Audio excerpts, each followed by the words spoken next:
کے سامنے آ جائے تو مولا کی امامت رسول کے بعد نہیں شروع ہوئی. یہ تو منصب رسالت ہے کہ جس کی وجہ سے علی کوئی حکم نہیں دیتے، کیونکہ ایک معصوم موجود ہو، ایک امام موجود ہو، ایک رسول موجود ہو تو دوسرا حکم نہیں دیتا جب تک کہ وہ حکم نہ دے.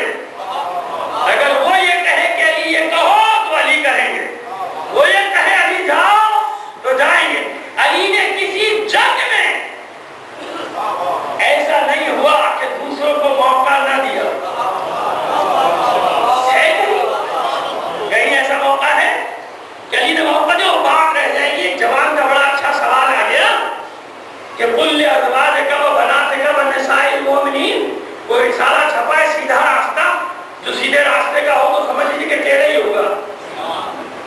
تو اس پہ لکھا ہے کہ یہ آیت اس بات پر دلیل ہے کہ رسول کی زیادہ بیٹیاں تھیں. جمع کا سلسلہ ہے نا، میرے بیٹے نے یہی سوال کیا ہے، مجھے تو بچے نے دیا، اب چاہے کسی بڑے نے دیا ہو. تو میرا سوال یہ ہے کہ قل ازواجک و بناتک و نساء المؤمنین یہ آیت ہے، تو اس کا نفسی جواب آپ دے دیجیے گا جس نے بھی اس سے سوال کیا ہے. یہاں یہی ہے نا کہ اے رسول اپنی ازواج سے کہہ دیجیے، اپنی بیٹیوں سے کہہ دیجیے اور مومنین کی عورتوں سے کہہ دیجیے. تو اس سے ایک سوال ہمارا بھی لے جائیے تاکہ وہ بھی تو جواب ڈھونڈے. اس سے کہیے بھائی وہ جو آئے مبارہ قل تعالوا ابناءنا وابناءکم ونساءنا ونساءکم وانفسنا وانفسکم. یہاں سب کے سب جمع ہے، رسول نے ایک پر بھی عمل نہیں کیا. ٹھیک ہے بیٹا، اتنا جواب کافی ہے. وہ باقی سوال تو ہم دے دیں گے، بس یہ قائے مباحثہ لے جانا، قرآن سے نکال کے دے دینا ان کو. کہنا کہ اچھا یہ بتا دیجیے کہ یہاں بھی رسول نے جمع کا صیغہ استعمال کیا کہ تم اپنے بیٹوں کو لاؤ، ہم اپنے بیٹوں کو، تم اپنی عورتوں کو لاؤ، ہم اپنی عورتوں کو، تم اپنے مردوں کو لاؤ، ہم اپنے مردوں کو. تو رسول کتنی عورتیں لے کے گئے، کتنے بیٹے لے کے گئے اور کتنے مرد لے کر گئے. تو جب وہاں جواب مل جائے تو یہاں بھی بحث کر لینا. میں ہمیشہ آپ سے یہ بات کہا کرتا ہوں کہ سوال کے بدلے سوال رکھ دیا کیجیے. آپ کیوں پریشان ہو، وہ ڈھونڈتا پھرے گا. ہمارے پاس تو سارے جواب موجود ہے بھائی. ابھی آپ نے سوال کیا تو میں نے آپ کو جواب دے دیا، لے جا کے دے دیجیے گا. اور دوسری بات یہ کہ عیسائی کہتے ہیں کہ ہماری پیغمبر کی ماں کی گواہی آپ قرآن میں کارنامہ نہیں، اور آپ کیا کچھ لوگ ایسے تو کچھ لوگ ایسے ہوں گے. ہم تو دلیلیں دیتے رہتے ہیں کہ یہ ارحام مطہرہ اور اسلاف شامخہ ہیں. جب فاطمہ کے لیے اور علی کے لیے ارحام مطہرہ کا انتخاب کیا گیا تو پروردگار عالم اپنے رسول کے لیے معاذ اللہ کیسے کسی کافرہ کے رحم کا انتخاب کرے گا.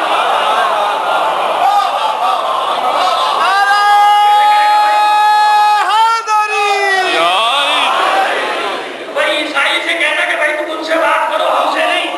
ہمارے لیے تو موجود ہے اسلاف شامخہ اور ارحام مطہرہ موجود ہے. صلوات بھیج دیجیے محمد علیہ وسلم. یہ میں نے اس لیے بیچ میں لے آیا کہ بھول جاتا اور اس کے بعد موقع نہیں ملتا. مجھے یاد ہے کہ ابھی بچے نے پرچہ دیا تھا مجھے. وہ بچہ یہ نہ سمجھے کہ سوال کھول کر کے سوال منطقی ہوگا، معقول ہوگا تو آپ کو جواب ملے گا، اور یہ جواب ضروری تھا. یہ آیت والا جواب تاکہ آپ بھی آیت کے بدلے آیت ہی سے جواب دے دیجیے. اس کو کوئی گھبرانے کی ضرورت نہیں ہے. ایک بار اور صلوات بھیج دیجیے محمد علیہ وسلم.